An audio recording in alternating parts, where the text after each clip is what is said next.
welcome to Sort of the Story. I'm Janey. I'm Max. And we are here to tell each other some stories that we're fuck. We're here to tell each other some stories. And also, you are here. Welcome. Thanks for being here. Oh my God. You know what? What I appreciate about you, you're always on time. And I'm never on time. Yeah, we're always late. I'm always the friend in all of my friend groups where it's like, tell Max half an hour before because she'll show up 45 minutes late. 100%. Remember when you threw me a surprise birthday party and I didn't want to go to it and I had to get bullied into it and it started at 9 and I showed up at 11? I do remember that. That did give me extra time, though, to use a magic eraser on the walls in the house that was not my house. It was our friend's house. And I was like, this is my present to Janey. I'm cleaning their house. It really was, and it was a great present. Also, she got me a bunch of lemon juice and chips. Yeah, we were at this party and there were already like 20, 30 people there for Janey's surprise party. And meanwhile, I was like dressed up for a party and I was sitting on the floor of their dining room with a bucket and a magic eraser, just like talking to people who would just stand over me while I scrubbed the walls for like 2 hours while we waited for Janey to show up. Such a bad friend. I'm also a bad weird friend. They were like, you don't have to clean our walls. In fact, we would prefer if you didn't clean our walls. And I was like, well, I'm already doing it. So it'll be really obvious if this wall is clean and the rest of the walls aren't, so I'm just gonna keep going. It would not have been obvious to anyone but Max. It was. There was layers of grime on those walls. They were yellow. They were really bad boys. Well, welcome. We're happy that you're better friends than we are. Yes. Quick things before we get started. You can find us on Instagram, TikTok, and Twitter at Sort of the Story. And Goodreads, Sort of the Story. Goodreads as well. And also we have a merch store, which is tpublic.com/user/sort of the story. Yeah. We got some cute stuff in there, guys. Go check out our merch. Check out some merch. Get some weird shirts. And you can email us at sortofthestory@gmail.com. Yes. Because we want to hear from you. We want to chat. Hang out with us. What's wrong with you? We just said you're a good friend. So, pay us back by being a good friend. Also, this is our podcast. It's hosted on Buzzsprout. Mm-hmm. If you're interested in starting a podcast, check out Buzzsprout. They have a lot of really great materials for especially new podcasters, helping you get set up and helping you build your following and everything. And if you sign up with the link in our story notes right now, they'll give you a $20 Amazon gift card that you can put to that new mic. And things like that. Yeah, we have a very bare bones setup. We have a mic that we got for I think like $40 on Amazon. 40, so you can get half off of that by signing up for Buzzsprout. Yes, and then we just use Audacity and a little noise canceling shield behind the microphone, so you can't hear our dogs and cats clicking and screaming through the house all day. But the best part about it, honestly, is Buzzsprout. It makes it very easy. We wouldn't push it if we didn't actually believe in it, and we've been using it since the beginning. And it's very user friendly. Love it. So check it out. We have a link in the show notes for this episode. If you're thinking about trying out a podcast, you can always sign up for Buzzsprout and just give it a try. It's super fun. Yeah, you know what? Why not just try it out? And you can ask us questions. We'd be happy to answer as best we can. Absolutely. Okay. With that, do you want to just get started? I do. We got so much business done. We got some business. It's weird that we have business. Yes. Also, now there are ads sprinkled throughout, and I swear to God, I was listening to one of their episodes, because I do listen to our episodes like a real loser, and listening to our own podcast, and laughing, full belly laughing at us. I'm lame. We're delightful. But I don't think that's like weird us. At all. I told you this already, but I was listening to an episode, and in the middle, I started laughing, right? And you were saying a joke, and I started laughing, and then, the creepiest music started playing underneath us, talking and laughing, and our voices started to get quieter, and the music started to get louder, and then it turned into, static, hype, and I was like, what's happening? And then our voices, we finished saying our sentence, at least, and then it got really quiet, and you hear this, I'm coming live now from, and I was like, oh my God. It was just a man voice, and he was like, I'm searching for help. I was like, help!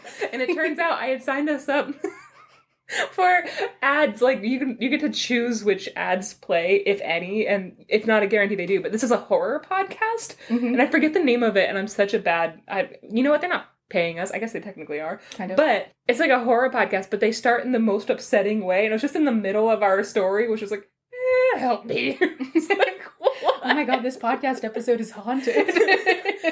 So I am delighted about the ads. That was really exciting for me.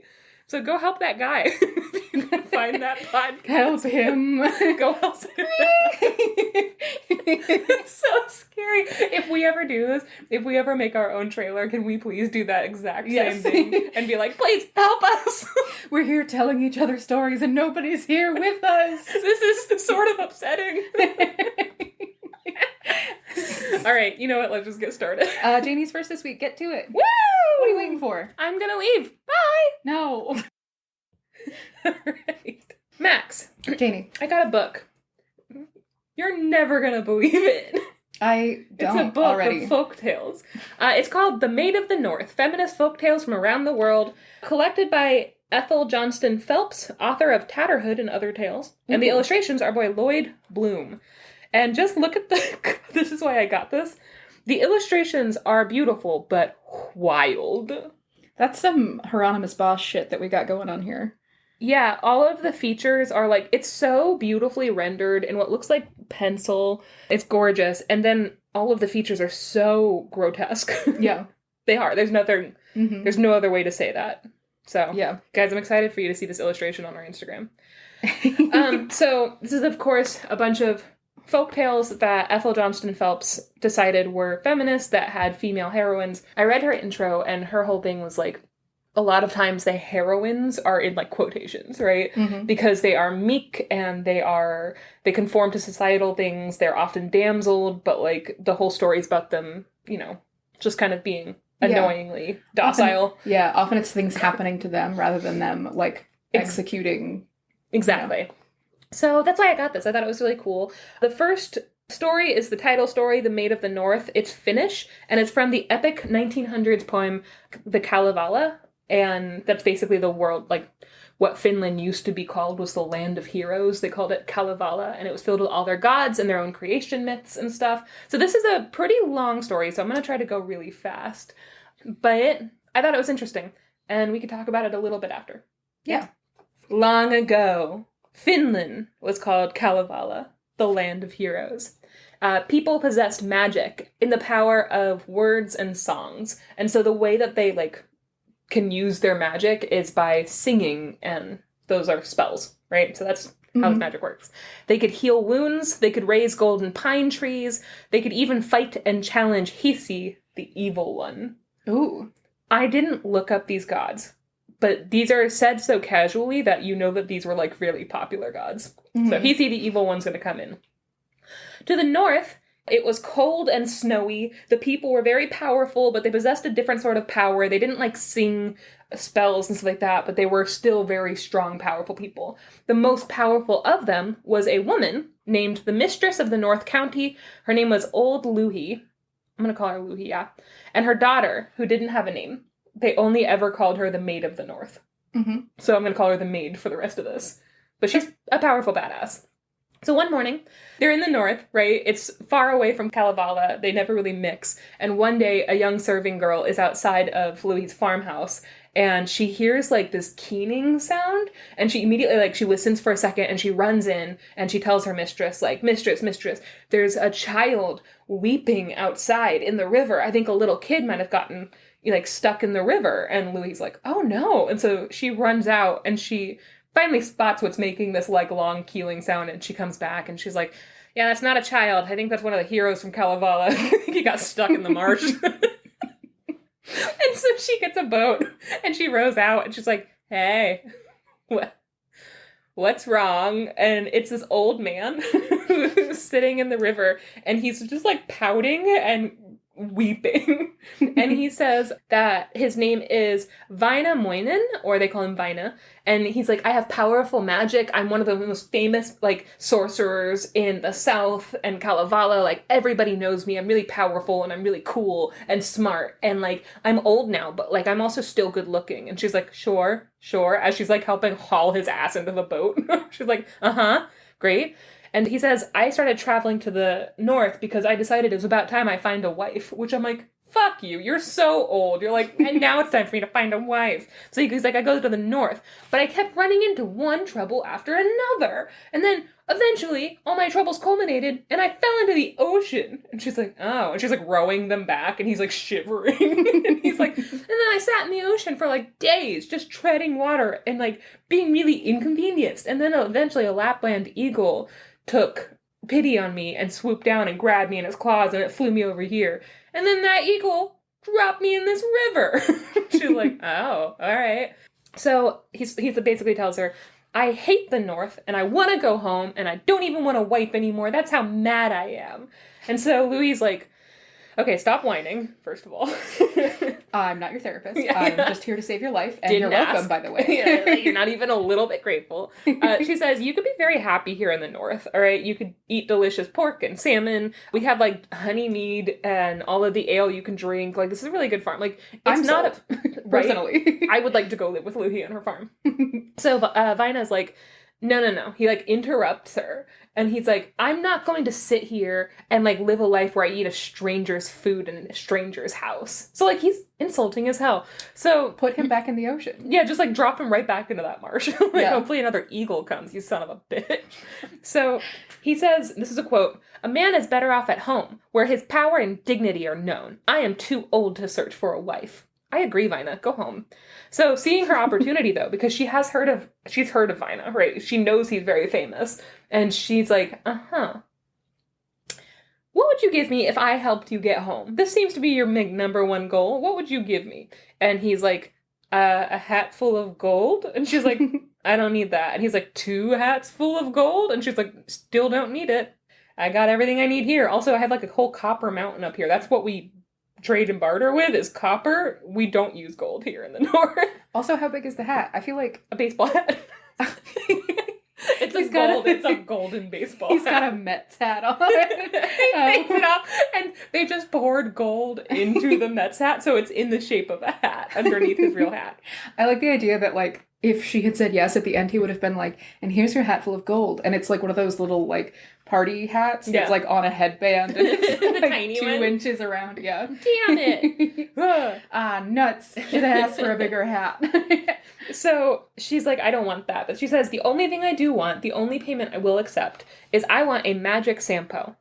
I looked this up. There's a lot of contention, it seems, between what people think a sampo is. They explain it in this story, what it is, but from what I can see, it's like a talisman. It's like a magic talisman or something. Mm-hmm. But in this sense, a magic sampo, the one that she wants, is a mill that grinds out flour and meal on one side, salt on the other, and coins on the third side. So you can just press a lever and all 3 sides start working, and then you have all 3 of these things. But what if you run out of corn, but you're good on gold? Like, then you just have excess gold. That seems a little bit wasteful. That's poor design right there. Not gonna lie, I think I would be okay with excess gold. Well, she doesn't need also, it. Yeah, it's I think it must be just coins, like copper coins. It must not be gold. So she says, in return, I'll give you a horse and a sledge, and I'll make sure that you ride home in style. And he's like, And he realizes, he's like, I don't have the power to make this sampo. No, but I still want to get home. And so instead of saying, like, I don't have the power to do that, because of course he will never admit that he doesn't have that power, he tells Louis, those don't exist. And she's like, they absolutely do. And he's like, no. And then she realizes what he's doing. So as she's walking him back to her farm, she's like, I have this beautiful young daughter. If you're looking for a wife, I'll give you my daughter, the Maid of the North. Which is annoying. So his eyes light up. He's like, oh. But then he still is like, damn it. But I literally cannot make a sampo. Like, no matter how good this deal sounds, I can't do it. So he's like, all right, get me home, and I can send you somebody who can make this sampo, and that'll be the deal, right? Like, you get me home, and I'll send somebody back who has the power. And she's like, well, who has that? And he says, the master smith, Seppo Ilmarinen, is this young guy. He actually forged the Dome of the Sky. Like, he's super famous. He's the only smith that can do, has as much power as he does. Mm-hmm. And so he's like, he can make anything. And so Louis is like, all right, I agree. And she puts him in a sledge surrounded by fur rugs, and she gives him cold eggs and salmon to eat on his way home. And, he has a fast horse. And she's like, you're going to get home super fast, as long as you never look up. Oh, no. And he's like, okay, what happens if I look up? She goes, misfortune will fall on you. It will fall on you. It'll fall on you. Yeah, that dome isn't going to hold up. But she's like, just don't look up. And if you make your way home with your eyes cast down, You'll be fine. And so he's like, okay. But of course, as he's writing, the stars are out, like the northern lights are going, like he's like, he can't help it. And honestly, I wouldn't be able to either. He's like, this is a really pretty night. And he looks up and he's like, wow. And he sees there's this giant, beautiful, glittering rainbow in the sky. Like a rainbow, not even the northern lights, like a full-on rainbow. And sitting on the rainbow is the most beautiful woman he's ever seen in his life. And she has a wooden loom. And she's kind of like weaving, but she's also straight up laughing at him, right? She's looking down and she's like, what a fucking idiot. And he's like, whoa, you are so beautiful. This must be the Maid of the North. Oh my God, this is her daughter. This is the girl that everybody, she's kind of famed for her beauty. And he's like, wow, this must be her. And then he's like, yes, Louis probably thought that I shouldn't look up because if I caught sight of her, I would try to elope with her before she got her magic sampo. That's why she didn't want me to look up. Like, Louis, you can't trick me. And so he calls up to the Maid of the North and he's like, hey, why don't you hop off that rainbow, girl, and come hop on this sledge? And she laughs at him. And she's like, why would I do that? For what? To what end? And he said, and then this is what he tells her, right? His quote, his big wooing speech. Mm-hmm. Quote, I will take you home with me to the fair Southland. You can bake bread for me, brew my beer, and talk to me gaily when I come home in the evenings. Eh? How's that sound? What a treat. You're literally riding a rainbow right now. You want to come and be a servant in my home? And so she responds, quote, yesterday, I heard a bird singing of marriage. I asked him if a woman was happier in her own house or in the home of her husband. And the bird responds to her, quote, a maiden's lot is brighter than a day in summer, but a married woman's lot is colder than frost. A girl at home is as free as a berry in a garden, but a wife is like a house dog tied with rope. Why should I be a servant and wait upon my husband? It's an anti-marriage story. It's really not. Just don't marry this old man story. Yeah. So Vina's like annoyed. He's like, okay, that's a stupid bird first. I've heard about that bird. He's an idiot. Doesn't know anything. And the girl laughs at him again. And she's like, all right, I'll consider marrying you if you can split a horsehair with a knife and tie an egg into knots without breaking it. And he's like, all right. And he's like, I'm a really powerful wizard. Like, I can do anything. So he plucks one of the horse's hair out of its tail. And the horse is probably like, dude, I'm your car. Just cut it also. Yeah, excuse me. But he takes a knife and he splits the hair into like several pieces and they're so fine you can barely see them. And then he takes the egg and he sings his magic song and he ties it into knots without breaking it. And he's like, here's your naughty egg. Throws it up with a wink. And so he's like, what do you think about this now? And she's like, all right, I'll consider marrying you if you can peel a stone and chop a block of ice without scattering any of the chips. And so he's like, easy peasy. And he like leans down, he grabs the stone as the sledge goes and he peels it like an apple and he breaks, a block of ice and gets the chips. And so... No chips? The chips don't scatter. Like, he just breaks it, like carves it, basically. And so she laughs, and she's like, all right, last thing, I'll come down if you can turn my wooden loom here into a boat. And she tosses her wooden loom down off the rainbow. Oh, no. She doesn't need it. She got plenty of looms. Copper looms, even. In the mountain. So he hops out of the sledge, right? He stops the horse, hops out of the sledge, and he just begins gleefully chopping at the loom with an axe. He's like, this is the best. I'm going to get a hot young wife. And he does this for hours. He's just chopping. And then he slips, and it hits him in his own knee, and he basically axes himself in the knee. And he starts hopping up on one leg, or up and down on one leg. He's like howling, and he looks up, and the rainbow's gone, and the girl is gone. And he's like, fuck! Fold again. And so he hops his way to the closest village, and he's like, somebody help me! And like one old man's like, all right, I got a little bit of magic. And he stops the bleeding, and then he's like, that's all I have. I can clot blood. He's like, what good does this do? And his son comes out and like binds his knee. And then Vina has to like basically get on the sledge and go the rest of the way home. And he's like, wow, Louis wasn't lying. Misfortune did, fall upon me. And you know what? That woman, she'll make a terrible wife anyway. I don't even care. Like, she's a bitch. She's not even that pretty. In fact, now that I'm thinking about it, she's kind of fat. Like, she's just like a huge Tinder troll. Yep. And so he gets home, but he still has to, like, make good on his deal. And he's like, I gotta somehow get Seppo, the master smith, I need to get him to the north, but nobody wants to go to the north because it's terrible up there, and the women are terrible and ugly. So, like, what do I do? What do I do? So, first, before he even goes to the village, he uses his magic, and he grows this beautiful golden pine tree, and it's, like, giant, and it's glittering, and it's perfect. Then he, like, literally fills it with, like, stars, like, real stars are just, like, in the pine needles and stuff like that, and then he puts this beautiful glowing moon on top, and it's gorgeous, and he's like, great job, me. And so he walks over to the master smith, and he says, hi, I'm back from my adventures. And the Skymaker is what they call him. He's like, so how was it? And he's like, oh, it was amazing. I went to this, like, farmhouse, and I met the most beautiful woman. There's this young woman there. She's so gorgeous, and she's so nice, and she's, like, looking for a husband and stuff. You know, like, I didn't want to marry her, but, like, she was really cool. Like, I rejected her because she wanted to marry me, but, like, she was pretty great. And then her mother was amazing as well. And Seppo's like, sure. Yeah, I doubt it. No one's ever had a good time up north. It's all just cold and ice and snow, and it's really depressing, and I doubt there's anybody good looking up there at all, so I'm gonna go ahead and call your bluff. And Vina's like, oh no, I brought back, like, treasures. Like, there's treasures up there. And he's like, I don't think so. And he's like, come here, look what I brought back with me. And he brings him to the golden pine tree, and the master smith's like, whoa, you found this in the north? And he's like, yeah, I found this in the north. That's, like, all the trees there look like this, and they're filled with stars. And Seppo's like, those are real stars? And he's like, yeah, climb up there and, like, take one, dude. You can just have one. And Seppo's like, all right. And then the story makes a point to say that Seppo is super hot, but he's super dumb. Oh, He's no. just a himbo. He's like, I would love a star. So he starts climbing up the golden pine tree, at which point Vina starts to sing, and a huge gust of wind throws the tree back one way and then flings it the other way, and then Seppo just starts flying through the fucking air like, damn you! And he lands on his ass in front of Louis's door, right? So Louis opens the door, and she sees this really attractive big dumb man who's, like, rubbing his ass and, like, muttering to himself, and she's like, stupid trees, stupid stars, stupid wizards.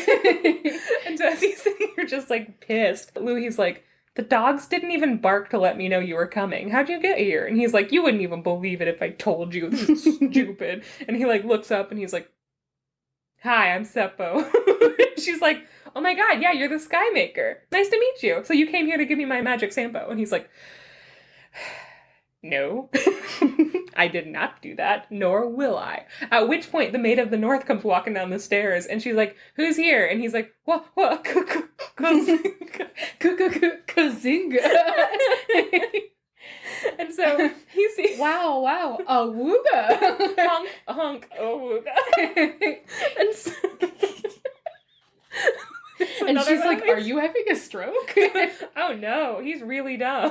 He doesn't even know what the sound of being turned on makes. It's a slide whistle going.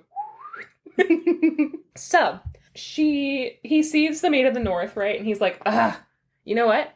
If I make this, I can marry your daughter. And Louis like, I won't stand in the way of you marrying my daughter. He's like, okay. So he goes and he's like, great. Where's your smithy where I can get started? And Louis like, oh, we don't have one of those. And he's like, cool. How about, like, hammers? And she's like, no, we don't have any hammers. He's like, what about nails? And she's like, what's a nail? And he's like, damn it. So first he has to build a smithy and also make all the tools. And then he does it, and then he gets to work.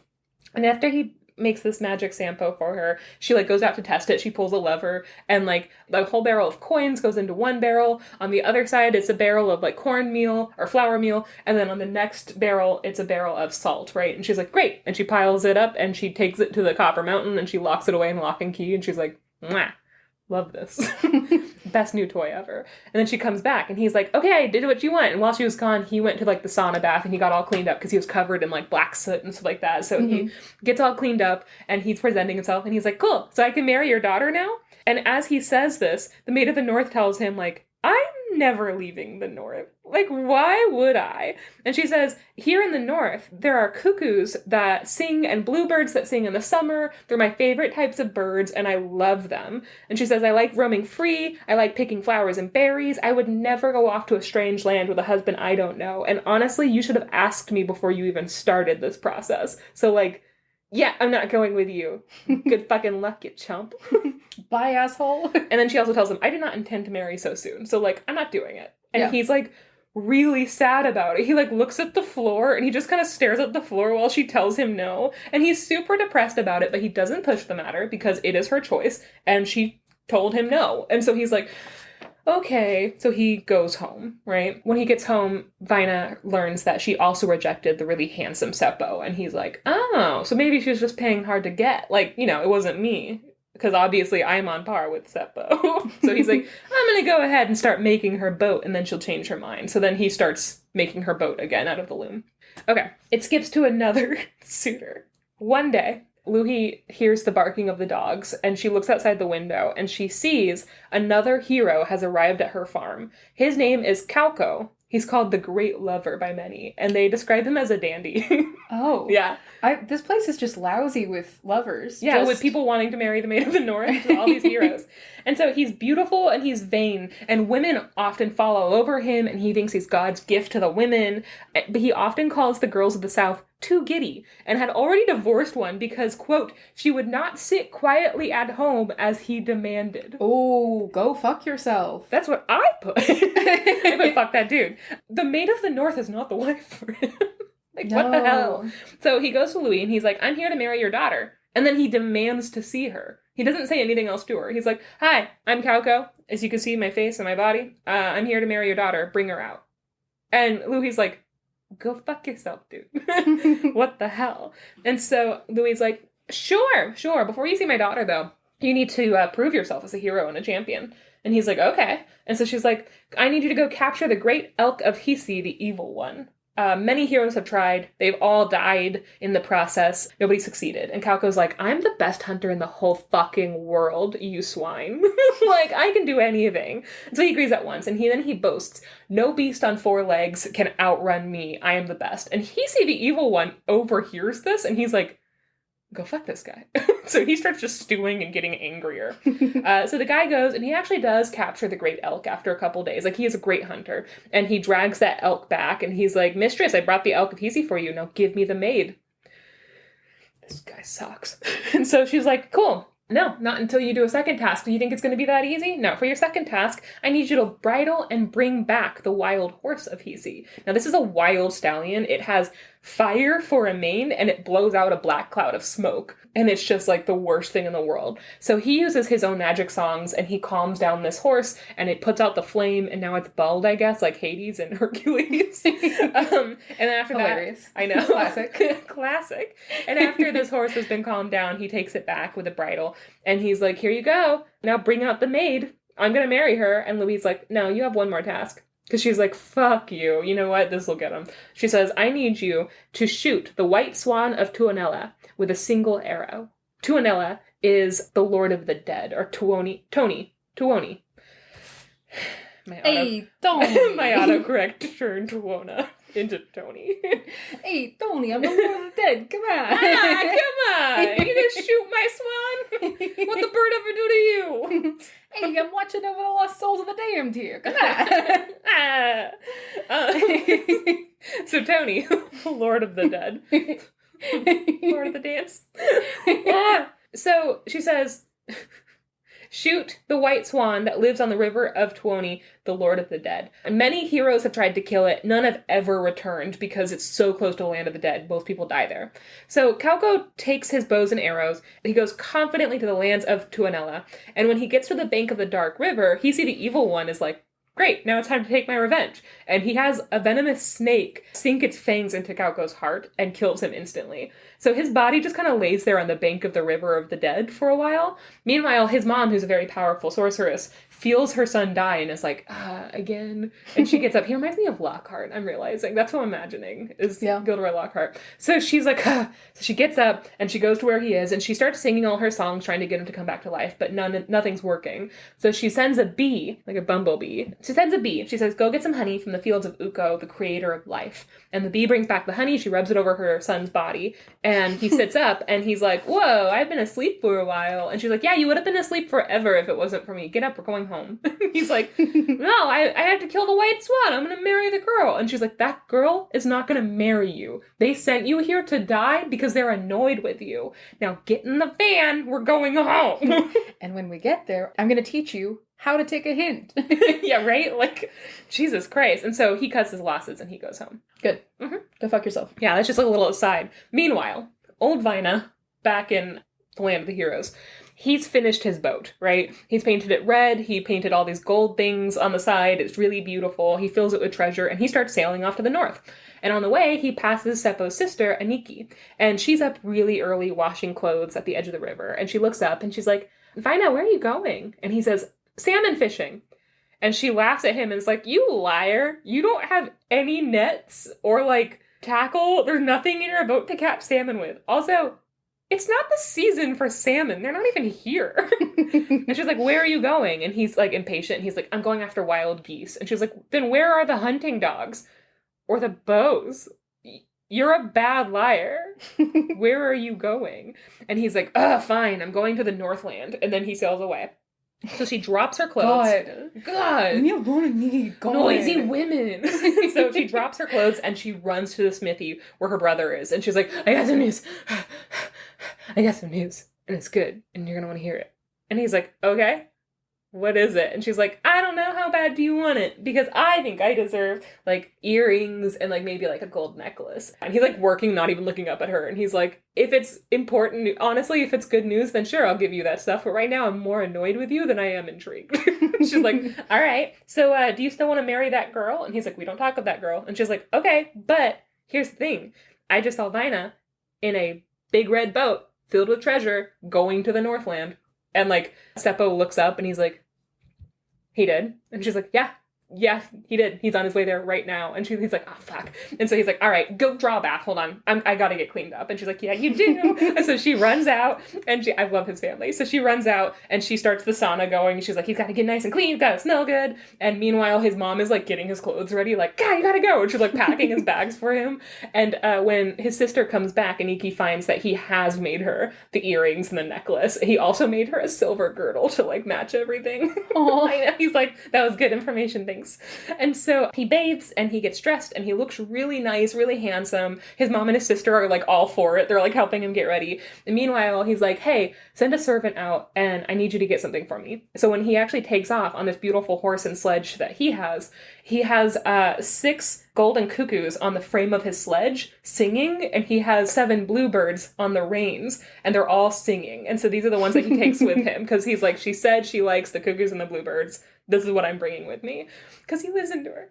And so he hops on the sledge, and he cracks the whips, and he sets off. And in 3 days, he catches right up to Vina, and the boat is going along the river, and he's on a sledge, and he calls out to him, and he says, hey, Vina, let's make a friendly agreement, okay? That girl is the one that gets to decide. It's her choice. She's going to make it freely and fairly, and whoever she picks, like, there can't be any, like, bad blood between us. Let's just say that right now, that, like, this isn't up to us, okay? Meaning we can't be mad at each other. And Vina's like, all right. So they get there. The yard dogs begin to bark, warns of strangers coming. Louis sees this, tells the serving maid to put a new log on the fire, because if the log sweats blood, trouble is coming.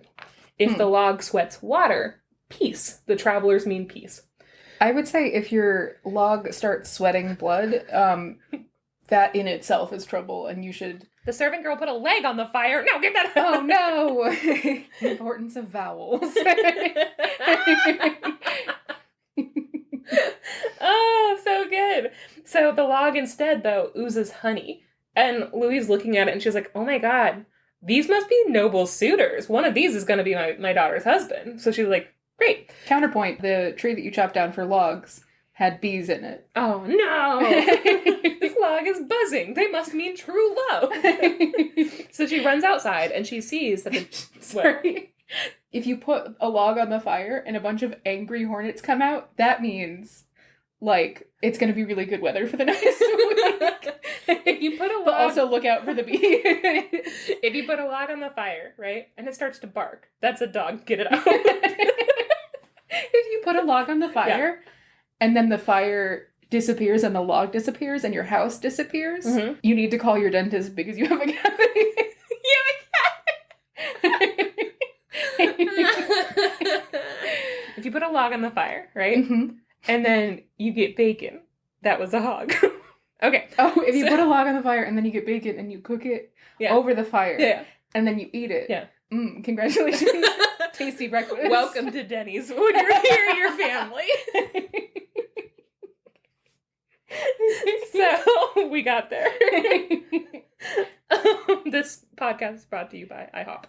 So... I don't know. I was waiting for you. When you're here, your family is all over it. I know. Also, you said Denny's. I know. All of our sponsors are going to be so mad at us. Or they're going to be like, we really whiffed this one. Okay. So she runs outside. She sees it's Seppo and Vina. And she runs inside and she tells her daughter. She's like, hey, just so you know, Vina brought a huge boat and a bunch of treasure. And it looks like Seppo brought nothing but his own fine clothes and, like, some singing birds. And she's expecting, because she wants her daughter to marry Vina. She's like, he's old, plus. He's rich, plus. He's magic, plus. And so she's like, that's what I want you to marry. I don't want you to marry this random nobody who's too young. And the daughter's like, he's my age. That's the right age. The right age to be. So she's like, you know, she presented this as a way to dissuade her. But when she hears it's the birds, the Maid of the North is like, I'm sorry, what kind of birds does he have on his sleigh? And she's like, some random singing ones. And she runs to the window. And she's like, I wonder if they're cuckoos and bluebirds. Like, I don't know. And so the mom's like, no. Hey, Vina's the wisest and most powerful of all the heroes. He's loaded with treasure. And the maid straight up tells her, like, yeah, I'm going to marry a young, strong man. I'm not going to marry that old man you want me to marry. So that's it. I know you want me to marry the other one, but it's not going to happen. And her mom's like, you know what, fine. This is your choice to make. I'm not going to make you choose, or I'm not going to, force you to marry somebody you don't want to. But here, when they come in, present the one you want to marry with this cup of mead. And so that's what we're going to do. So Vina comes in first, and he tells her, like, I finally brought you your loom that I turned into a boat like you asked. It's strong enough to sail the seas and weather every storm. Like, that's great. And really coolly, because she hates Vina, she's like, yeah, I'm not interested in sailors. All they're going to do is leave me at home while they go out looking for adventure. Like, why would I want that? I'm not going to marry you. And he's like, I'm not a sailor. You asked me to build you up. I thought you were a sailor. And so he's like really bummed out. He's like, that's unfair. And then Seppo comes in, right? And he pulls off his hat and she smiles at him and he's like smiling at her. He's kind of like looking around, like, because he's super shy. Again, it's just a big, dumb, sweet himbo. And he's like holding his hat and she's like, hi, did you really bring singing birds from Kalevala on your sledge? And he's like, yeah. It was 6 cuckoos and 7 bluebirds. It was 7 cuckoos, but then one flew away. Turns out, birds kind of don't listen when you tell them to sit and stay. That's not... Those are poorly trained birds. Several of them died on the way, because it's cold. So... I hope you like hey, popsicles. So, she offers him the cup of mead, and he's like, okay, thank you. And he's like, before I drink this, though...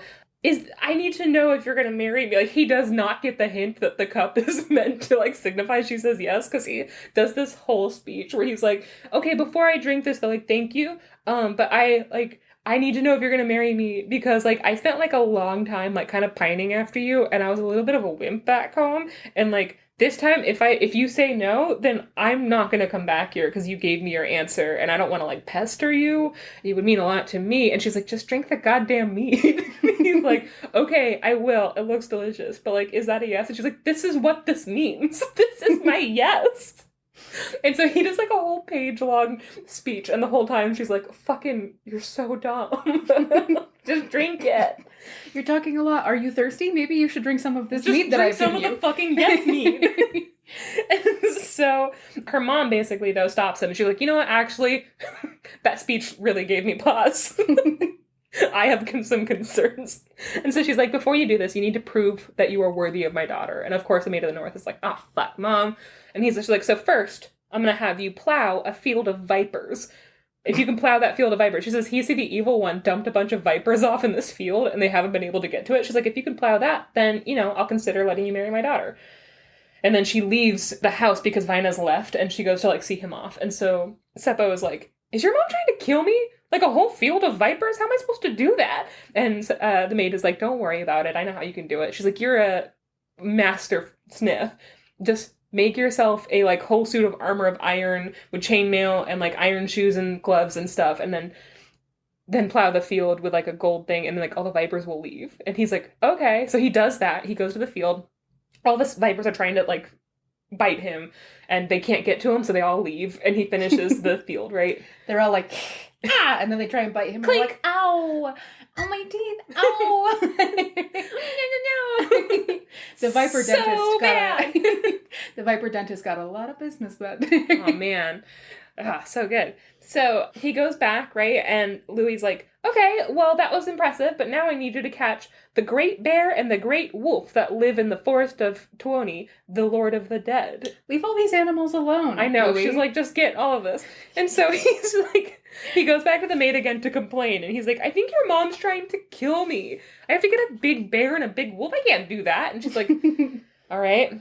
So what you're going to do is you're going to sit on a rock under the spray of a waterfall, and you're going to forge 2 iron muzzles. And so he's like, oh, okay, I could do that. Like, again, he made the sky. Like, this guy is so dumb. He doesn't know anything. So he goes and he makes these 2 muzzles. I also don't think he needs to sit under a waterfall. I think you could just make the muzzles. And yeah, she just wanted to see him wet. Yeah, Yeah, she did. She's horny. And so he does so. He creeps up behind the animals and he muzzles them, and then he drags them back with all his strength because he's a big dumb hottie. And he drags them back with all of his strength, and he deposits them outside of Louis' farm. And she's like, "What am I gonna do with a big old bear and a big old wolf?" Thank you. And then she says, "Okay, for your third and final task," because she really doesn't want him marrying her daughter. She says, I need you to capture the great pike that swims in Tuoni's river without using a net or a line, right? And he's like, that pike is big enough to swallow 2 of me, like, end to end. Like, there's no, I'm gonna die. Your mom wants to kill me. And the maid is like, you're never gonna think for yourself at all, are you? Like, you're net. All right. Just give it a shot. Just give it a... Clearly, you need me to help you survive. I'm realizing this marriage is more beneficial to you. A pike is a fish, right? Yeah. Does it have teeth? Yes. So it has this long... It's almost like a gar. You know how gars look? Where it's like this long, thin muzzle. But this one is giant. It's like the size of a building. And it has like these razor sharp, like multiple rows of teeth all throughout its mouth. It's really scary. And so she says... Forge a huge bird of fire and flame with claws of iron, and that bird will catch it for you. And he's like, oh, obviously. I can do that. Forge a bird. And so he does. He can do this, and yet he never thinks about this. He forges this bird. The bird does catch the great pike with its razor-sharp teeth, and then it starts to, like, chow down on it, and he's like, hey, no, drop it, drop it. He's just in the boat, just like shaking his finger and screaming, no, down, now.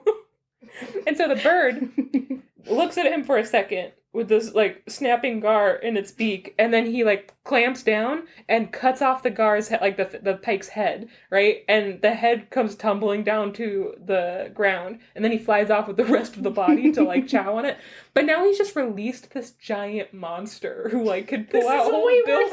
The pike. Like, and he's like, damn it! So he grabs the head and he brings back the head and he puts it in front of Louis, and she's like, yeah, I asked for the pike, not just the head. And then, like, the look he gives her, she's like, you know what? Never mind. Thank you. That's good. Yeah, that looks great. You can marry my daughter. I love the idea of, again, releasing this terrifying like, that's like someone being like, go and kill this magic deer. And you're like, okay. And then you, like, explode, like, a small atomic weapon in the forest, killing all of the animals that live there. And it's like, well, he was probably in there, so task done. It's like, you start a wildfire. That's a nuclear wasteland You're now, welcome. but I guess. Technically, you did what I asked. So all of the people in the north come to this big feast they have. They slaughtered the great ox of Karelia. They provided hundreds... God, stop killing all I know. massive creatures. The great ox... Leave them alone. Listen to this. Provided hundreds of barrels of meat and hundreds of barrels of sausage. It's a giant ox. And then they also... It's not over. Hundreds of barrels of mead and ale were brewed, and they also caught half of the river's fish in the world, I think. This is why moose are the only surviving megafauna, is because these people killed all of the other giant animals. Everybody comes, everybody from the north is invited, everybody from Kalevala is invited, and it says, and most of them came. And they sing and dance for 7 nights and feast, and at last the maid of the north takes her richly embroidered wedding garments off, and she prepares to leave her home, and the sledge they rode away on had the singing birds on the reins, and the couple were settled into fur robes. And the last line is, and that is how the maid of the north left her beloved north country to live with the master smith Ilmarinen in Kalevala. Nice. The end. I liked that. Yeah. I like the emphasis on, like, consent and choice and free will and agency. This is the reason why I almost didn't do this story, because I was like, I don't like that her whole thing was, I don't want to get married. Why would I ever want to leave home? And then it ends with her getting married. But I liked that it was all about consent. It was, nobody pushed it. The people who did try to push it were heavily punished. Like Calco. Yeah. Also, I mean, her two complaints where she was like, there won't be birds, which... He brought the birds. Yeah. But also she was like, I'm not going to be listened to. Like, I'm going to be treated less than. Like a servant. Every time he had a problem, he came to her and, like, listened to her advice also. Yeah. Which is nice. 100%. Also, if you think about the timeline of the story, he spent a long time with them in the north, which I do like. They kind of mention that later, that when he went back home, he spent months away, but he was always thinking about basically the year he spent with her and her mom. So I was like, they did have time to get to know each other. Yeah. Like, she still said no to him, but at least he was there for long enough that she got to get to know him. And she was thinking about him too, basically, is the thing. It's kind of nice. There's, like, a long timeline. It's not happening overnight. Yeah. A lot about that story I did like. I hope that, what's his name? Vina? The old man? Sank in the river and died. I thought for sure that he was going to marry the mom. They kept talking about how old he was, and the mom was so pushing him, and they kept calling her old Louis, and I was like, why isn't she marrying him? I know he probably wants to have, like, babies with some, like, hot young thing, which is gross, and I hope he sinks. But, like, wouldn't it be better if at the end he marries the mom? No, because he sucks. That's true. He doesn't deserve to get laid. I see where you're coming from, but no. He should be alone forever and think about how he treats other people. I agree. That's all. Okay.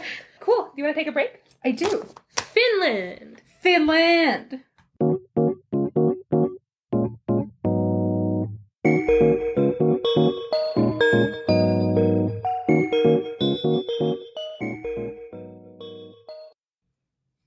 Okay. All right, Janey. All right, Max. Okay, so I have a story for you this week that I came across organically in the wild. What? Yeah, I saw something Doing your story foraging? Yeah. Amazing.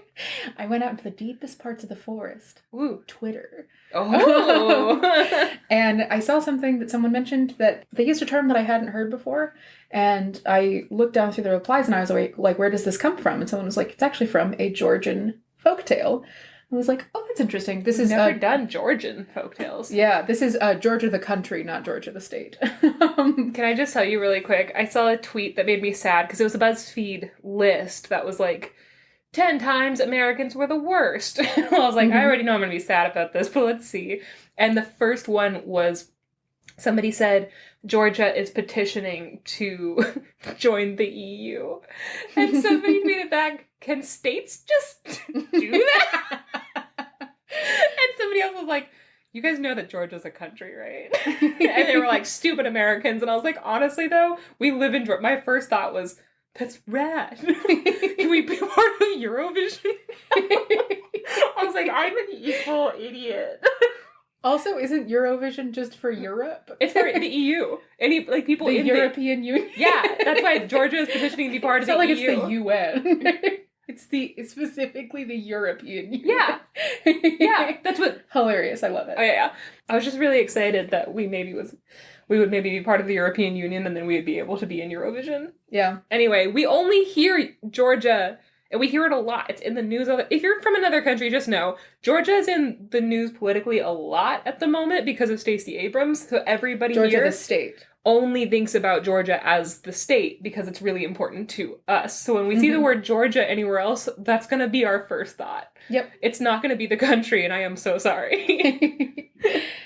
Yes, so this story I looked up as a result of hearing about it, and I'll tell you where I heard about it at the end, but the full text of this is available for free online. This is from the collection Georgian Folktales by Marjorie Wardrop. It was published in 1894 originally. The full text is available for free online at sacred-texts.com. So sacred-text.com. And with that, I'm going to get into it. Okay, I'm excited. Let's do it. Do it in a Georgia accent. Howdy, Well, y'all. that's not what we sound like. I don't know. It's time to have some sweet tea and biscuits. All right, darling, let's get this story started here. Georgia, the country. So, there were 3 brothers. Okay.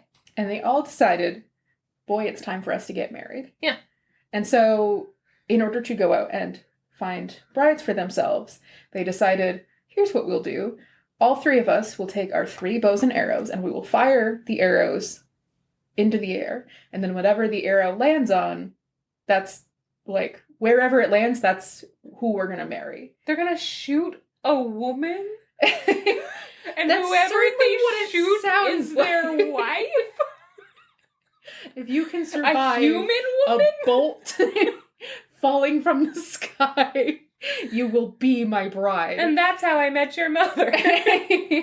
Could not run away. This is a dark tale already. Yeah, that is what it... So, what happens is that there are 3 brothers. There are 2 brothers who are, like, a little bit older, and then there's the youngest brother. You know how numbers work. Sure. I mean, I do, but you might want to explain it for stupider people.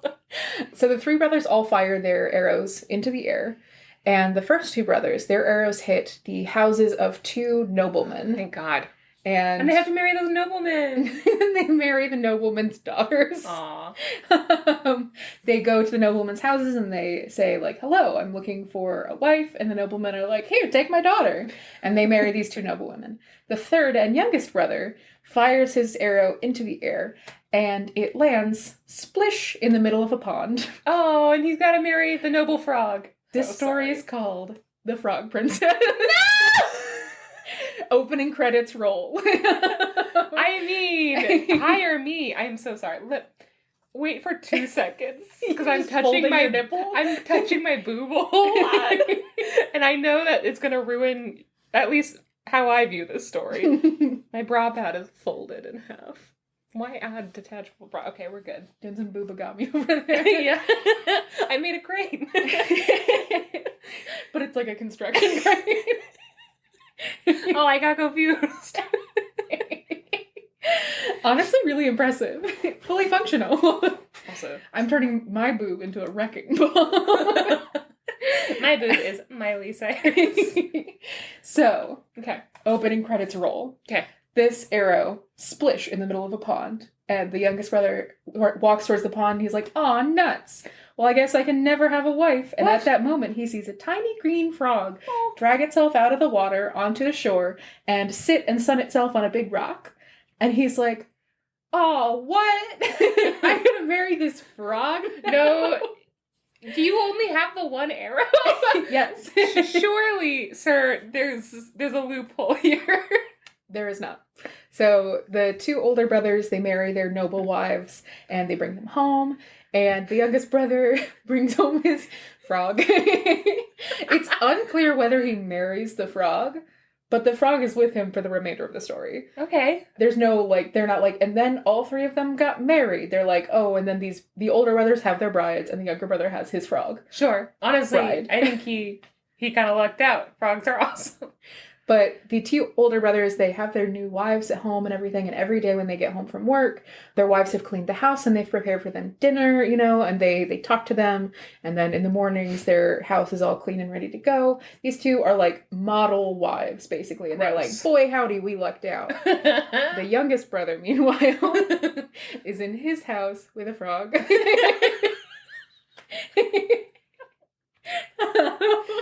Okay. I love this story so much. And so the wives of the 2 brothers kind of take pity on this younger brother, and they try and help him around the house a little bit. Come clean out the frog's aquarium. So they like come in and they sweep his house and they like bring him leftovers and stuff like that. But they're like super grossed out by this frog. Aw. And so every time they sweep his house, they try to sweep the frog out the door with the dust. And every time either the youngest brother comes home, he sees his My frog. wife! He sees his frog wife brushed out onto the stoop, and he like picks her up and brings her back inside, and he's like, "Oh my God, what happened?" And the sisters-in-law are like, "Oh, that's so crazy. What happened? Why would that frog be outside where it belongs?" That frog wanted to go Crazy. home. Or if he's not home at the time, or not on his way home at the time, the frog will just hop back into the house, and Aw. it basically lives on his little fireplace. And it says that as like the sisters are sweeping and everything, the frog is just watching them with glittering eyes. Like the frog thinks it's very funny. So the sisters-in-law complain to the older brothers, and they're like, your brother's super fucking weird. He married a frog. And they're like, yes, he did, and we hate it. And the sisters are like, you need to convince him to get rid of this frog and marry a human woman. And the brothers Go are shoot like, a human woman.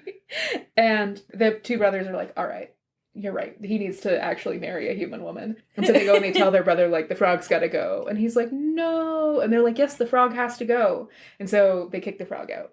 Rude. Meanwhile, She was like, you pulled me out of my pond, buddy. so the youngest brother, he becomes very lonely, you know? Like, he already didn't have anyone doing anything for him, but at least he had the companionship of this frog. He also had those wives. Yeah, that's true. Well, yeah, but they were like, you know... They belonged to his brothers. Yeah, and they were also dicks about it. Yeah, like, they weren't great. Since you can't get a real wife, guess we have to sweep your house. So, he's really lonely. Okay. Like, he got the frog and he was like, oh, this is all I deserve. I guess I'll never have a real wife. This is God's punishment. I am stuck with a frog. Why was he bound so hard to this weird deal? I don't know. But, you know, now even the frog is gone and he's super lonely. And there's like a woman, one of his neighbors, who comes and helps him sometimes. But, you know, she's got a family of her own, so she can't always help him out and everything. And he's really lonely. Sure. And... Sorry, when he first marries the frog, he says, this frog is certainly my fate. I am worthy of no better. I must be faithful to it. And then his brothers are like, no, but you have to kick out the frog. And he's like, oh, okay. So he's lonely. Sorry, Frog Lusso. And, you know, the neighbor woman doesn't really have time to help him all the time. So one day, though, he goes to work and he's thinking about how lonely he is. And he's like, oh, and I have to cook my own dinner when I get home and clean my own house. That frog was cooking me dinner beforehand and cleaning my house. And he walks home from work and he gets home and he sees a beautiful dinner has been laid out on his table. And his house is clean top to bottom. It looks better than it ever has. And he's like, that's so nice. Like, my sisters-in-law must have been thinking about me and they cleaned my whole house and everything. And so he eats this delicious meal. He goes to sleep. He wakes up the next morning, goes to work, comes back. And again, a beautiful dinner is set out for him when he gets home from work. His whole house is cleaned. And he's like, this is really not... I don't think my sisters-in-law did this. I wonder who's coming in here and doing all this stuff for me. Aw. So the next day, he pretends to go to work, but he actually hides outside of the window and he peeks in during the day. And what he sees, a couple minutes after he leaves for work, he sees the frog, which has been hiding in the fireplace. It plops out. Yeah. And it hops around his little house and it checks everywhere to make sure nobody's home. Aw. And then the frog removes its frog skin Oh. and it becomes a beautiful woman. The most beautiful woman the brother has ever seen in his entire life. Just unbelievably gorgeous. She has like a kind face and smiling eyes, and she folds up her little frog skin and she puts it next to the fireplace. And she goes around and she makes a beautiful dinner and she cleans his entire house, and he's just watching her and she's like singing and like sweeping and he's just in love with her, right? Okay. So he goes to work, he comes home at the end of the day, he comes home a couple minutes early and he sees her put the frog skin back on and hop back into the fireplace, right? So he comes home and he's like, oh, what a long day of being only at work and nowhere else. And he makes a point to go over to the fireplace and he pets the frog on the head and he like lets her out and he's like, it's okay. Like, you can come out now. And he eats this beautiful dinner. I'm sorry I for him. kicked you out. He eats this dinner and everything and he goes to bed. Mm-hmm. The next morning he wakes up again and he again pretends to go to work and leave. Yeah. And then he waits outside the window until she has shed her frog skin and she's pottering around the house and everything. No. And he sneaks in through the window. No. I knew this was gonna happen. Frog kelpie. And meanwhile she's cooking. She has a... Selkie, not kelpie. Yeah, it's a frog selkie for sure. He sneaks in, she's cooking, she has a kettle going over the stove, and she turns around and sees him just as he grabs the frog skin and throws it into the fire. Ah! Her coat! He throws it into the fire. Oh, that's so upsetting! Before she can even stop him. And she says, don't burn it or thou shalt surely be destroyed. But it's already in flames. It has been burned to a crisp. And she falls to her knees and she starts crying. And she says, now if thy happiness be turned to misery, it is not my fault.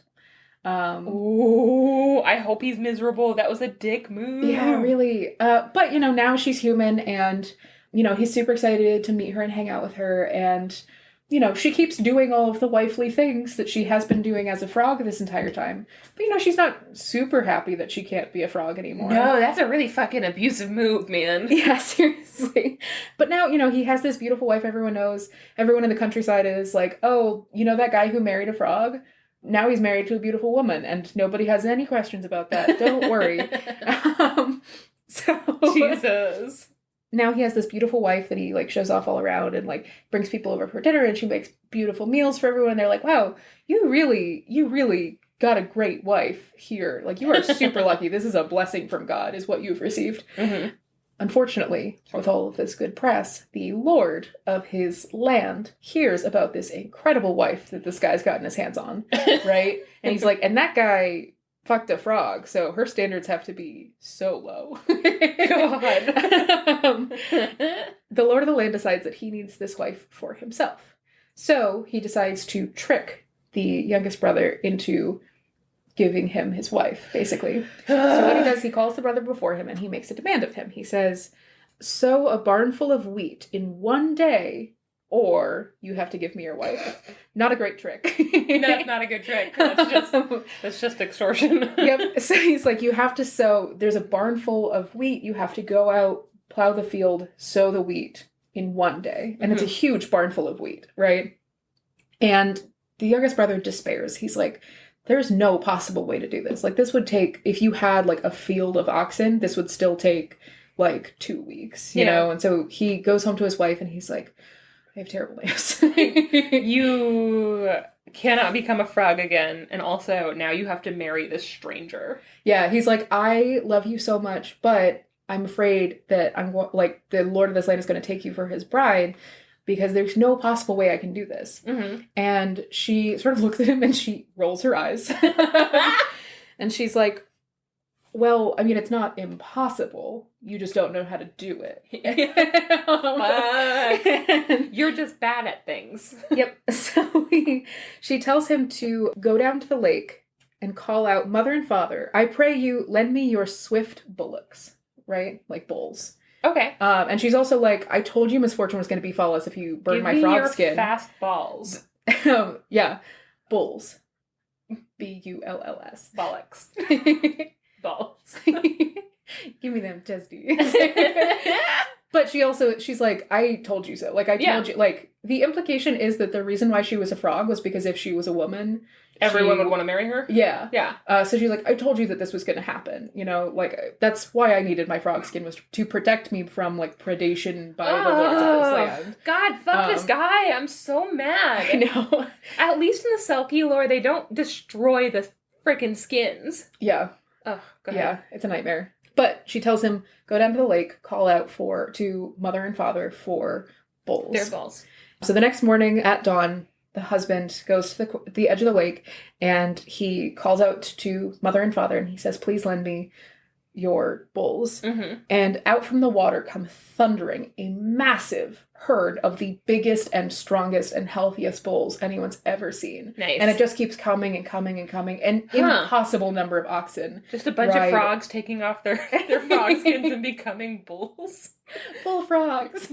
Oh my god! That's where they get the name! I think also the implication is that mother and father in this situation are her frog parents. Yeah. Who are now his frogs-in-law?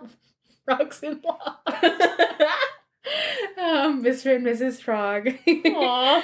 So all of these bulls thunder out of the lake and he herds them all and they're all completely well-mannered and everything. He herds them all to the field and in a day's time, easily, he takes this whole barn full of wheat and sows it in the field. And he goes to the Lord and he says, I've done what you asked of me. And the Lord is like, oh, that's not possible. Damn it. He says, okay, well, since you've completed the impossible, I have for you another task. And the youngest son is like, well, can you not? And he's like, nope. So here's what you got to do, or else you have to give me your wife.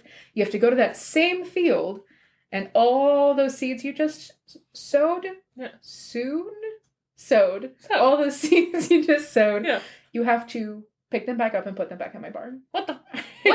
Why? So the youngest brother goes home to his frog wife and he explains, he's like, this is what the Lord has asked of me. And I mean, it took that much to just drop the seeds there. I don't know how we're going to get every single one up, because the Lord also says, I know every single seed, and if you are missing even one, I will know it. How? Stingy.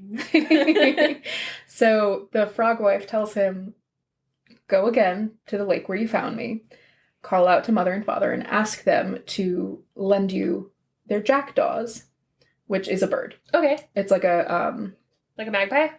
Yeah, like a magpie. Okay. I think it's in the corvid family, so it's like a, yeah. Cool. So the next morning he calls out to the lake, and he asks mother and father for the assistance of their jackdaws. And these birds burst out of the water like an eruption. All of these jackdaws, hundreds and hundreds of jackdaws, erupt from the water, and they all fly straight over to the field, and they pick up all of the seeds and they put them back in the barn, right? Mm-hmm. And the Lord is waiting, and he's like, well, are you done? And the youngest brother is like, I mean, yes. And he's like, aha, but you are missing one grain from my barn. And the youngest brother is like, oh no. Oh. Why is he just accepting this? Oh This is no. terrible. And then out in the distance, one jackdaw comes flying. It's holding the last grain in its mouth. Aww. It had a hurt foot, so it was running a little behind. No! He's just a little slower than the other jackdaws, but he's got it. And he comes and he drops this single piece of grain back into the barn, and the Lord is like, oh, nuts!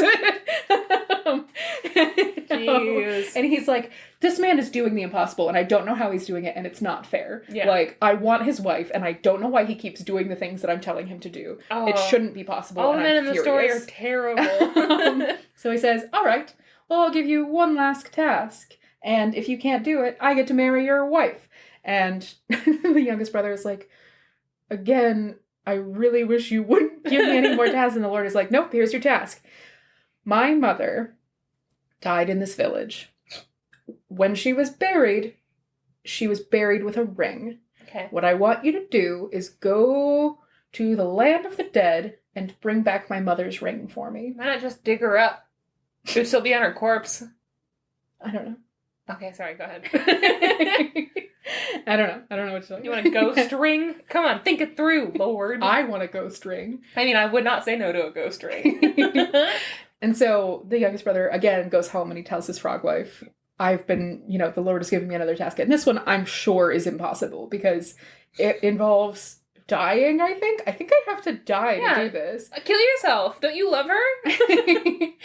And she's like, again, I told you that this would be terrible because you burned my frog skin. And now it is, just as a reminder. But also, here's what you're going to do. You go to the lakeside, you call out to mother and father again, and you ask them for their ram, right? And at this point, I guess it was like, absolutely, literally whatever you say for the rest of your life. I will do literally whatever you say forever. Yeah. For the rest of forever. Yeah, you will.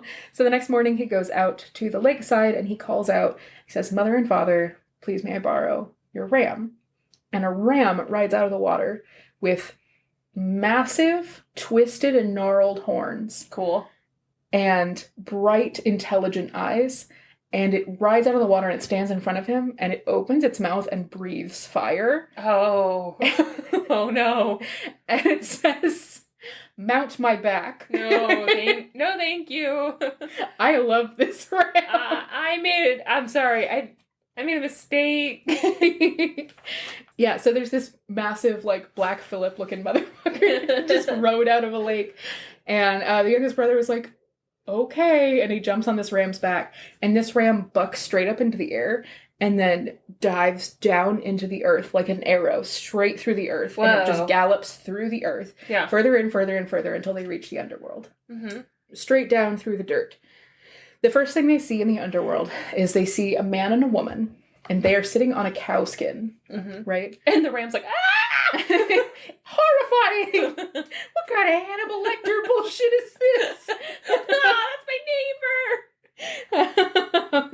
And I'm not sure I totally understand what's happening at this point. Okay. Just so you know, I think that there's some, cultural context that I'm missing. Okay. But this is like a Dante's Inferno kind of thing that's going on, basically. Sure. Gonna go through some levels. Yeah. So the first thing that they see is a man and a woman. They're sitting on a cow skin, and they're both trying to stay as far away from each other as possible to the point that they're about to fall off of the cow skin. Mm-hmm. And it's like a cow, it's big, you know? Yeah. And they still can't get far enough away from each other. And if it's clear that if they fall off the cow skin, like, it'll be over for them. Yeah. And so the youngest brother rides up to them and says, like, hey, what's all this? And they say, well, look, we've seen lots of people ride down this way, and none of them have come back. So we'll tell you what, if you make it back through here, we'll tell you on the way back what's going on here. And he's like, okay. We're tired of explaining this shitty situation. Yeah. And he's like, okay, done. And he keeps riding. The next thing he sees is another couple, a man and a woman, and they are sitting on an axe handle. And they are pressed together super close, and they look super uncomfortable. But they're still, like, clinging onto each other to hold on. And he's like, and what's happening here? And they're like, look, man, we don't want to have to explain it again. If you make it back through this way, you'll be the first, and we'll tell you. Mm-hmm. And he's like, okay, cool. He keeps riding. The next thing he sees is a very old man, a priest, with a long, long white beard. Sure. And he is looking over a herd of cattle who are all grazing. But his beard is so long that the cattle aren't grazing on the grass, they're grazing on his beard. And he can't get them to stop. Come on, guys! Stop my beard! It's my beard! So these cattle are grazing on his beard. And he's just like a tired old man who looks like he's been dealing with this for a long time and everything. And the youngest brother rides up to him and says, and what's going on here also? And the priest is like, well, many have ridden down this way. And the youngest brother is like, okay, got it. So on the way back, you'll tell me. And he's like, yeah, that's the deal. And it's like, okay, cool. So he keeps riding. And he and the ram get to a wall of fire. Okay. And the ram says, you have to hold on very, very tightly to me because it is the only way we will get through this safely. It's just like magma and fire everywhere. And he's like, you have to hold on to me because if you fall off, you will die. And the youngest brother is like, cool, done. And he like grabs onto this ram.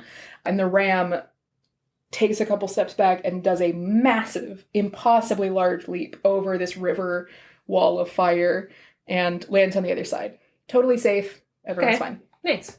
They keep riding until at last they get to a huge golden throne. And seated on a golden throne is a very sad-looking woman.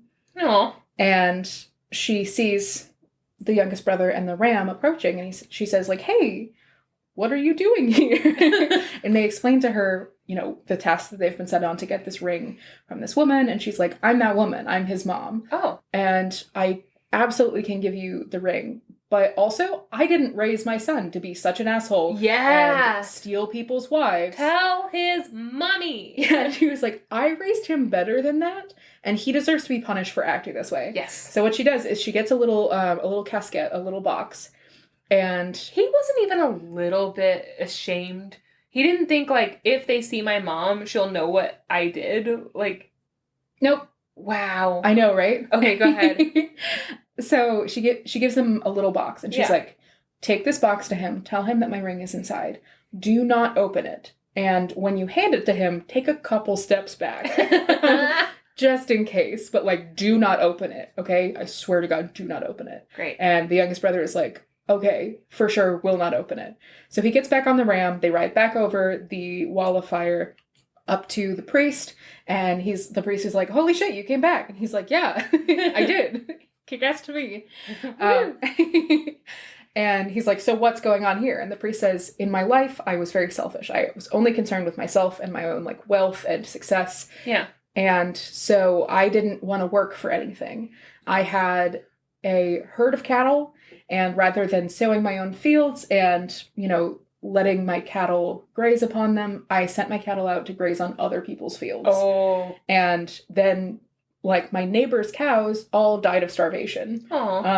Because I was selfish and I didn't want to do the work. So now for the rest of my life, for my afterlife, I've been punished to sit here and feed the cows with myself. Sort of an inversion kind of deal. Dante's Inferno, ironic punishment situation. Yeah. And the guy's like, oh, cool, interesting. Keeps going. Sucks to suck, I guess. Yeah. And he gets to the couple that's on the axe handle. And he's like, hey, I'm back. And they're like, whoa, you're back. And he's like, yeah. So, like, what's going on here? And they're like, in life, we loved each other too much. We That's a sin? Apparently. And so they're like, and now we can't get away from each other, and we're kind of sick of each other at this point. I'm sorry, you can go to hell for loving too much? I've read in stories before, it's like loving each other more than you love God is a sin. Oh. But that's stupid. That is stupid. That's a stupid It does rule. make me think of all of the, like, the churches and stuff like that are like, hey, you can only do missionary style, and if you do anything else, then, like, that's a sin. So, like, they're like, and now we're sitting on the axe handle that we fucked each other with. Oh, no. Oh, no. For all of eternity. Yep. And he's like, oh, that's fucked up. Didn't know that was a sin. And they were like, oh, we didn't either. That's so unfair. He doesn't say that, but he should. No, I assume he says that. And then he finally gets to the first couple that he saw that is seated on the bull's hide. And he says, so, I'm back. Tell me what's going on. And they're like, well, in life, we hated each other a whole lot. And so now we're stuck together. That can happen. It's like, yeah, so now we're stuck together and we can't leave. Just not liking each other is a sin. But also liking each other too much is a sin. You gotta find that medium sweet spot of, like, neutrality. Yeah, like, I don't care if you live or die. There it is. There's 3 sins. Love, hate, cows. It's like eat, pray, love. So he's like, oh, interesting, good to know. I will carry these lessons with me back to the living world. And he and the ram continue back up. They burst out of the ground and ride straight to the Lord.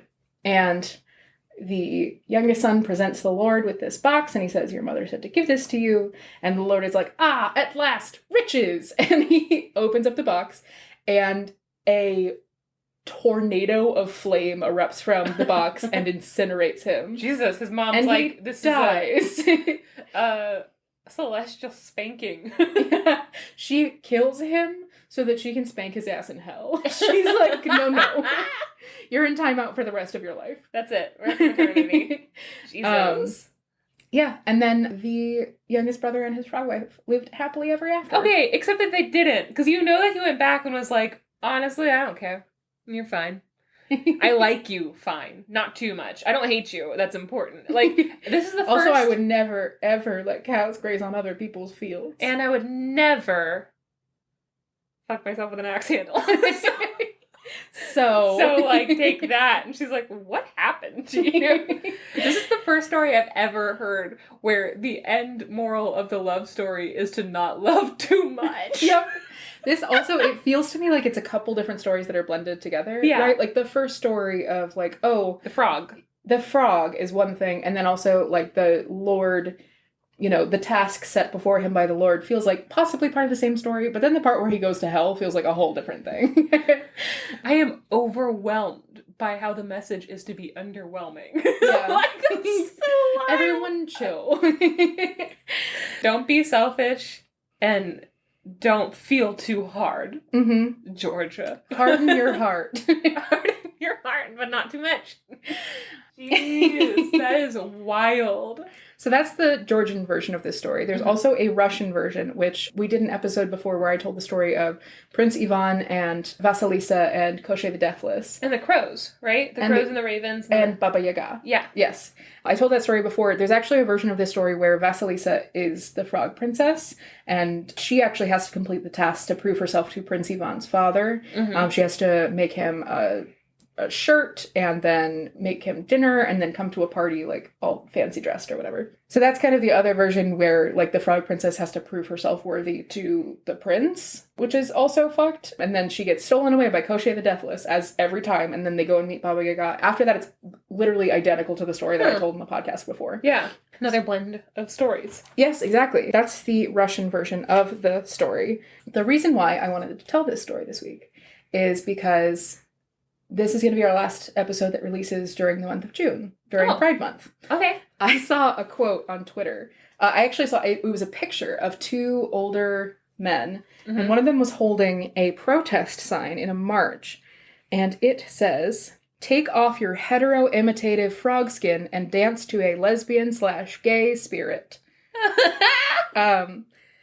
This man is Harry Hay. who is one of the founders, or one of the huge voices in like the pro-gay, pro-lesbian movement in like the 60s, 70s, and 80s. He and his longtime partner John Burnside in 1979 founded a pro-gay movement called Radical Fairy, which is basically, it's rather than at the time a lot of people who were gay were like, I just want people to like not know that I'm gay. Like I want to pretend to be a straight person basically and just have being gay be one thing. And Harry Hay was like, fuck that. I'm rad. He was like, I want people to look at me and be like, that's gay. That is a gay man. There is no mistaking this. Yes. So he founded the Radical Fairy movement in 1979 with his partner. That's amazing. That's so fucking brave too. Right? Basically, he was born in 1912, and for his entire life he was involved in like the earliest and biggest movements of like pro-gay, pro-LGBTQ from basically 1912 on when he was born. He was actually married to a woman in 1938 because he was like, maybe I can just turn myself straight. Aww. And then that lasted for a couple of years. They adopted 2 children together, and then a few years later, he was like, turns out I'm still gay, so... But it was a woman who he met through the Communist Party. They were both, like, registered communists, and they were very pro-environmentalism, pro-worker, everything like that. So they were doing a bunch of activist stuff together anyways. What else? Yeah, 1979, the Radical Fairy movement. The quote that this came from is... It's referenced in his obituary, which he passed away in 2002. Mm-hmm. I have that linked in our show notes. But here's the quote. Fucking took my knees out from under me. We pulled the ugly green frog skin of heterosexual conformity over us, and that's how we got through school with a full set of teeth. We know how to live through their eyes. We can always play their games, but are we denying ourselves by doing this? If you're going to carry the skin of conformity over you, you are going to suppress the beautiful prince or princess within you. Aww. Where it's basically like the idea of the frog skin being like protection, but it's also like limiting. Like you can only, like if you're wearing the frog skin and you're safe and people think you're a frog, you can only be a frog. And the person inside deserves to be out too. So it's like you don't have to pretend to be straight. You can just be gay and like be who you are. Which is nice. It's super great. If we are going by that metaphor then though, it makes it even more fucked up that that man would burn her frog suit when she wasn't ready. Yeah. Like, it's not, and then she was like, you just put me in so much danger. Yeah. I didn't consent to this and now I'm out and everybody knows who I am. And, you know, thanks a lot.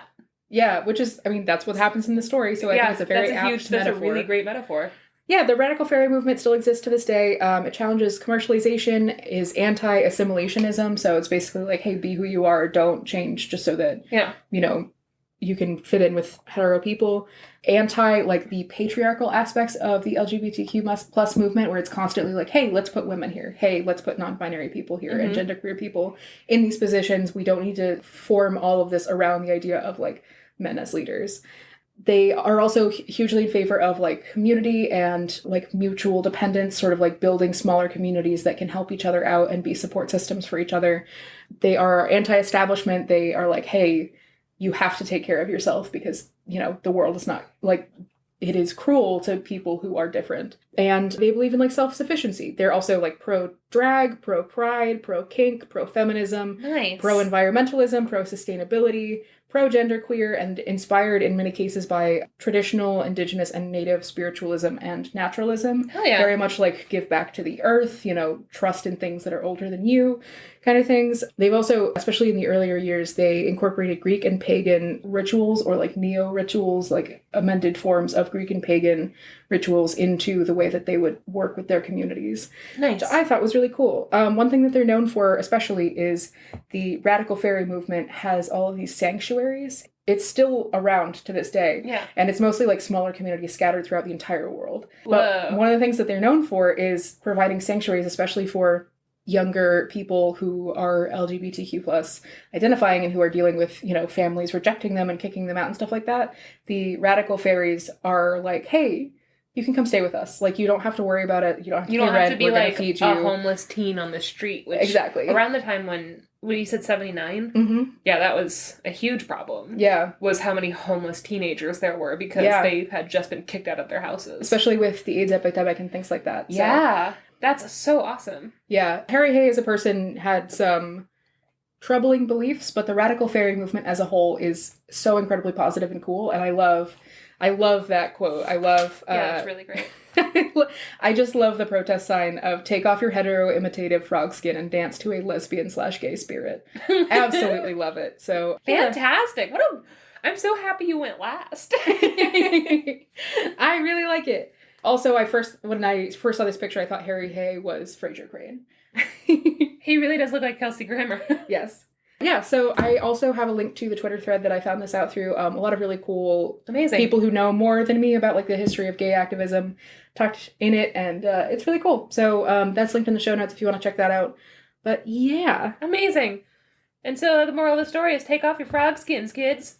But don't take off other people's frog skins for them. Yeah. Good. Yes. Also, don't love too much or too little, and guys, don't feed your cows off other people's fields. Best. Also, men need to learn how to do their own housework and cook for themselves. I mean, goddamn, that's like the whole entire theme of this episode. Yeah, seriously. Fucking men being like, I have to get married so that my wife can clean my house. It's like, clean your own damn house. Fuck you. Also, you all have servants. Why does your wife also need to do that? You're paying somebody to do this. Yep. Men! Men. Anyway, happy Pride. Happy Pride. Thanks for hanging out with us today. Thanks for hanging out with us, guys. Go hang out with us on Instagram and Twitter and TikTok and Goodreads, all sort of the story. Yep. And email us your thoughts. Sort of the story at gmail.com. And go to the Buzzsprout link. Okay. Goodbye. Goodbye. We'll see you next time. See you in July. I almost skipped July and just went straight to August. Let's not do that. See you in August. It's not a lie. Would you eat reindeer? I have. I have eaten reindeer when I was in Alaska. How do you feel about that? I'll be honest. It wasn't great. But I also know that that's, a huge animal that you can, and also they're terrified. They could definitely defend themselves. So if you can catch one, I think for food, then I think you should be able to eat it. It's mostly kind of like stringy and gamey. It's kind of just like venison, I am TikTok mutuals. I've said this before, with a reindeer herder in Lapland, Finland. Mm-hmm. Don't know why we're mutuals. Not complaining. But she shows all the reindeer and the herding and the babies and stuff like that. And then she's also like, also we eat them. And everyone's like, ah! She's like, it's a huge herd. What do you want us to, what do you think we're breeding them for? And they're like, but they're pretty. She's like, yeah, and they're delicious. I think that, yeah, the idea that things have to be mutually, like, they have to be either cute or, like, I mean, cows are so eating. cute. I don't eat cows anymore, though. So are pigs. So are pigs. Yeah. So are chickens. I also don't eat sheep. So, I get it. Mm-hmm. I don't know if I would eat reindeer. I probably would. Actually, I probably wouldn't. The older I get, the more vegetarian I'm becoming. Also, I was going to tell you. Oh, she posted a thing about renewable energy, because she's like, nobody ever, they're always like, these are great. Windmills, like the wind turbines and stuff like that, are the exact right answer to climate change and stuff like that. And she's like, cool. Well, I'm a reindeer herder. My family's been around here for thousands of years. She's like, it's a generational thing, and I'm probably going to have to quit my job because they build these huge turbines on our land, and now the reindeer are running out of places. They have these man-made lakes that the reindeer now won't go to because it's cutting through all their stuff. And she's like, anyway, it's putting all of us in Finland out of business. Oh, no. And I'm like, oh, shit. And she's like, just nobody's talking about the cost of any of these things. She's like, there's no good or bad. Something bad is going to happen to people no matter what you do. And I'm like, oh, I never thought about that. Have you seen the things, they're trying to, someone engineered a replacement for the big, like, wind turbines. Yeah. And it's called a wobble turbine, where it's just a big pole. Weeble wobble. Yeah, and it wobbles, and that's how it generates energy. So rather than spinning, so it, like... Does it make less noise? Because that's another big thing, is the noise pollution. It's supposed to make less noise. It's also supposed to be less dangerous to, like, birds and things like that, so it won't affect their, like, migration patterns and stuff like that. But also I love the idea of just, like, our electricity comes from Wiggles now. Powered by Wiggles. That was another thing. The kid Leroy had a concert, and he brought out a surprise guest, and it was the Wiggles. Oh my god. And they sang fruit salad in this giant, like, filled stadium, and just every single person was like, fruit salad! Yummy, yummy! Like, they didn't change anything about their performance. It was so cute. I just found out apparently 2 of the Wiggles, when the Wiggles first started, were married. And then they got a divorce, and then they still had to be on the Wiggles together. I saw it in like a Tumblr post, and someone was like, so the Wiggles are just Fleetwood Mac? Is that what you're telling us? The Wiggles are Fleetwood Mac. Anyway, that was 3 minutes. I'll cut that down.